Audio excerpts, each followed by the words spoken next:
Central বাহিনী নামলে করে কিন্তু গুলি চলবে, ওই গুলি তোর বুকে লেগে যাবে।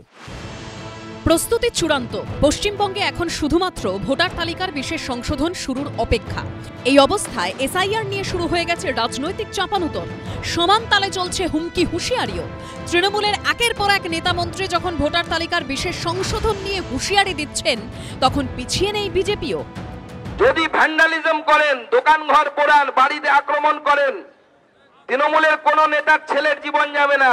সেন্ট্রাল বাহিনী নামলে করে কিন্তু গুলি চলবে, আপনার বাড়ির লোকেটার গুলি লাগবে। এ নিয়ে এবার পাল্টা সুকান্ত মজুমদারকে চ্যালেঞ্জ করলেন তৃণমূল সাংসদ কল্যাণ বন্দ্যোপাধ্যায়। ওর মাস্তানি বার করে দেবো একদম। কোনোদিন মাঠে জীবনে দেখেছেন? অলিতে গলিতে মাঠে যত হচ্ছে ওদের অফিসে বসে আর প্রেসের কাছে আপনাদের কাছে এসে বড় বড় বক্তৃতা। আয় না একবার বক্তৃতা দিতে আমাদের এখানে, আয় তুই শ্রীরামপুরে বলবি, আয়, তারপর তুই ঘরে ফিরে যাস কি করে দেখবো। কল্যাণ বন্দ্যোপাধ্যায়ের চ্যালেঞ্জ গ্রহণ করেছেন সুকান্ত মজুমদার। কেন্দ্রীয় মন্ত্রীকে গুলি করে দেওয়ার হুমকি দিচ্ছে, এর থেকে বোঝা যায় ওনার মানসিক স্থিতি কি আছে। পুলিশ সরে যাক না, বাড়ি থেকে বেরোতে পারবে না এরা, মার খেয়ে মরে যাবে পাবলিকের। আমি ওনার চ্যালেঞ্জটা নিচ্ছি, আমি কালকেই যাচ্ছি ওনার এলাকায়, দেখি না কত বড় বাপের বেটা হয়েছে, কি করে। সব মিলিয়ে ভোট যত এগিয়ে আসছে ততই চড়ছে রাজনীতির পারদ। বিজেন্দ্র সিংহর রিপোর্ট, এবিপি আনন্দ। এবার ভোটের আগেই জয়ের ভবিষ্যৎবাণী করলেন কেন্দ্রীয় জাহাজ প্রতিমন্ত্রী ও বনগাঁর বিজেপি সাংসদ শান্তনু ঠাকুর।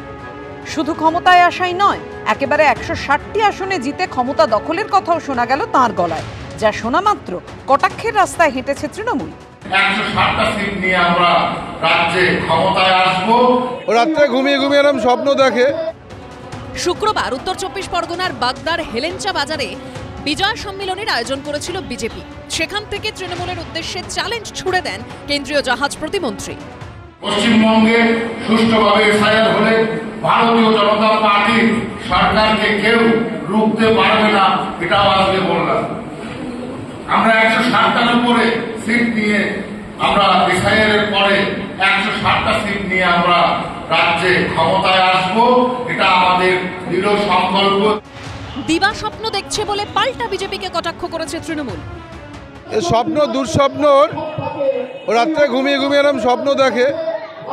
এবার বিরোধী দলের সম্মানও পাবে না।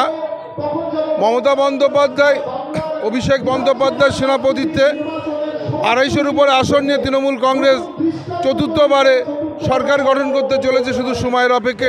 রাজ্যে ক্ষমতায় আসার ভবিষ্যৎবাণীর পাশাপাশি বনগাঁ মহকুমার 4টি বিধানসভা আসন জয় নিয়েও তৃণমূলের দিকে চ্যালেঞ্জ ছুড়েছেন শান্তনু ঠাকুর।